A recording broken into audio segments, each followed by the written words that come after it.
So the first question is, what were your first thought when you read Satoshi Nakamoto white paper, and if you were skeptical, or did you immediately realize that what had been created?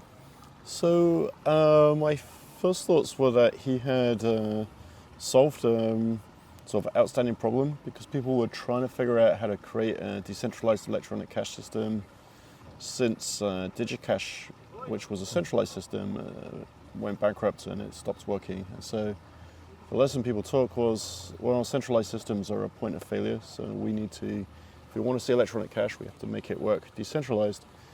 And there were a few systems proposed but not implemented.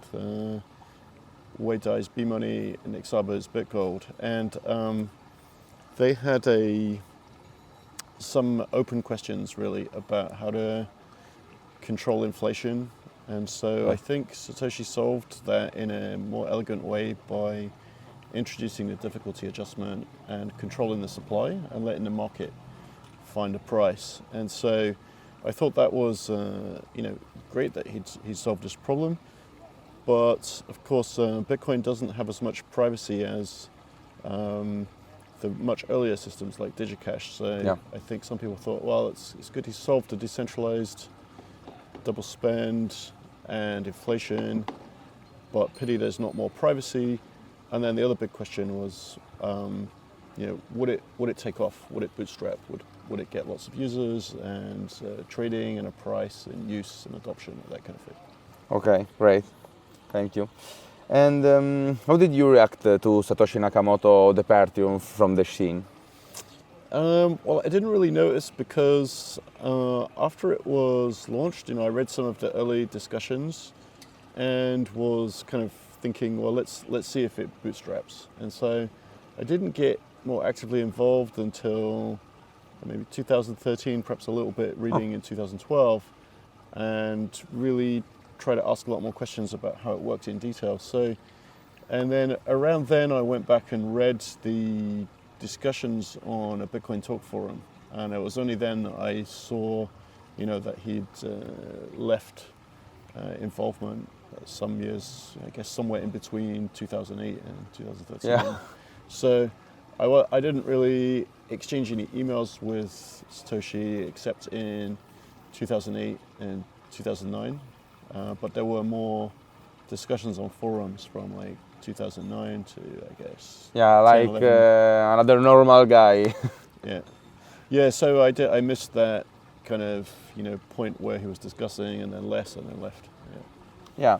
And the last question: what are the difference between a Cypherpunk today and a Cypherpunk in the pre-Bitcoin era? Well, I think that Bitcoin has introduced more people into the Cypherpunk-related ideas. And some of the things the Cypherpunks were trying to build are now more wide, like encrypted voice calls, encrypted video was more difficult at that time, because the smartphones were they were more locked down, not as powerful. It was difficult to get access to APIs to do some of the things, and they weren't powerful enough. The networks were slower. So some things are better and we take for granted. And of course the Cypherpunks were trying to build something like Bitcoin, where now we have it, and so people are using it and enjoying it. So but I think people get interested in Bitcoin for different reasons, but then they become more philosophically involved and exposed to new ideas. So effectively, I think Bitcoin kind of created a revival of cypherpunk thinking, which I think is great, and it's good timing, because a lot of things in the world are becoming centralized in a bad way, and the social media became a tool of the government, almost as via companies as a proxy to censor communications and manipulate political discussions and things. So a new focus on decentralization is good, and also for Bitcoin as an asset class and inflation hedge, that's an additional dimension that Bitcoin has that wasn't always present in the earlier electronic cash systems. For example, the DigiCash one was really more like what we would call a stablecoin today. Yeah. And so being an asset class gives an additional interest for people to participate in Bitcoin. Yeah. Thank you for the interview. Thank you for all your work in Bitcoin. Sure. Thanks for having me on. Yeah, a lot.